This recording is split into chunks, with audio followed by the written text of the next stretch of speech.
Olá pessoal, bem-vindos a mais um TV Vegano e hoje a gente começa uma série especial, né amor? Isso, a série de receitas da Copa. São receitas dos times que o Brasil vai jogar contra. Então, amanhã o Brasil vai jogar contra a Sérvia, a gente vai fazer uma receita da Sérvia. Como é que é o nome da receita?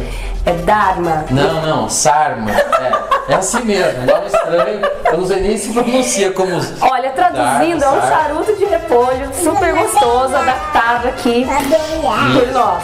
Eu já deixei tudo meio aqui no jeito e a diferença dessa receita é que o recheio ele já está cozido e a folhinha de repolho também. Ferventou a água, se você quiser já coloca uns temperinhos lá. Eu coloquei um pouquinho de sal, uma mostarda em pó e vamos montar.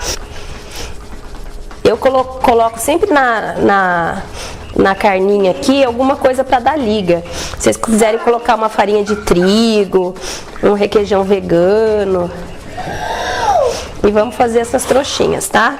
Esse vai ficar mais quadradinho aqui. Dá um palitinho para checar. Pode pôr com ou sem palito. Se vocês acharem que tá firminho, nem precisa.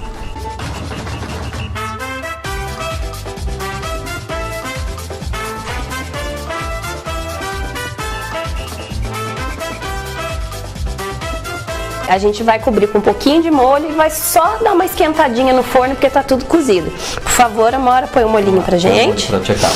Joga o molho por cima dos charutinhos que a gente fez. Isso. Ela vai pôr tudo num lugar só, tá? Isso. O molho é opcional, tá bom? Porque ele sem nada também fica gostoso.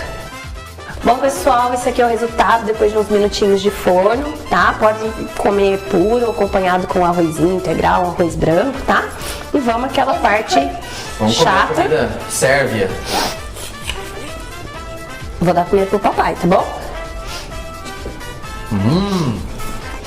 Nossa boca primeiro. Muito bom. Põe lá na boca do papai. Aô! E é isso aí, pessoal.